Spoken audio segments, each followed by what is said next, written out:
Incredibles 2 is the sequel to the 2004 film The Incredibles, and again it's directed by Brad Bird. And God, we have waited a long time for this sequel. There's been many a times when a Pixar film, a new Pixar film has come out, and you're like, oh, come on, when are you going to do an Incredibles sequel? Especially when they started bringing out Cars sequels. It's like, oh, God, who wants to see these Cars sequels? We want to see Incredible, an Incredibles sequel. Anyway, 14 years later, they finally decided to do one. I know Brad Bird, he wasn't contracted to do one, and he did want to do an Incredibles sequel, but it was finding the right time in his, in his own words. So I always want them to take the time with sequels. I don't want them to rush sequels out. I want them to, bring a sequel out when it's right, when their creative juices feel that it's right. When an artist is allowed to let his work flow, that's when you get the best results. And in this movie, you get the best results. It is absolutely brilliant. I think I might actually like this better than The Incredibles. There's some great scenes in this movie. Basically, the plot is, after causing a lot of destruction against the Underminer, which is how the last film ended, it pretty much carries straight on. The superheroes are again having to go underground. The Parr family are out on their luck. They can't be superheroes anymore, but they get spotted by a rich mogul type who, is in favour of superheroes, and he gives them an offer to work for him. But he wants to test it out with just Elastigirl. So she's the one who spends the majority of the film doing the superheroics, while Bob Parr, Mr. Incredible, stays at home with the kids. And it actually works. The scenes with Elastigirl doing her superheroic stuff is really good.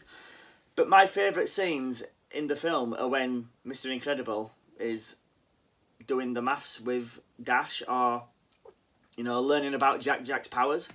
The scenes between Bob and Jack are just fantastic. They're my favourite scenes. I could watch them all day. They were just brilliant. But yeah, pretty much the original voice cast is back.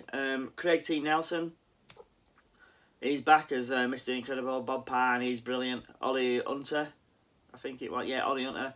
She's back as Elastigirl. We've got Bob Odenkirk, who plays Saul Goodman in Breaking Bad. He is the rich businessman.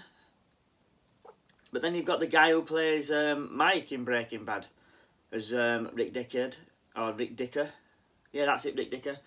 I've only seen it once and a bit thingy with the names still. But once you heard those voices, it was like, ha, that's Saul out of Breaking Bad, and that's Mike out of Breaking Bad. There were distinctive voices, and even the characters design of the I can't remember what it's called. The guy who Saul Goodman, Bob Odenkirk, plays, but he looks like him. They actually look like they've animated Saul Goodman onto the screen. It just looks really good. But yeah, this is a brilliant sequel. I highly recommend The Incredibles 2. Let's hope there's not a long wait. Let's hope there's not a 14-year gap until we get Incredibles 3. Because I want more. It's a brilliant series. It's a brilliant franchise. Let's stop doing Cars films. Pixar are apparently doing a Toy Story 4, which I'm slightly disappointed about, because I thought Toy Story 3 ended perfectly. But I do want more Incredibles films. So yeah, I'm going to give this a rating of A. Yeah, this is a fantastic film. I absolutely, really enjoyed it. It's not just for kids, it's for adults too. There's a lot of adult humour that will go over the kids' heads. Yeah, let me know about the film, what your opinions are on the film. Write in my comment section down below, guys.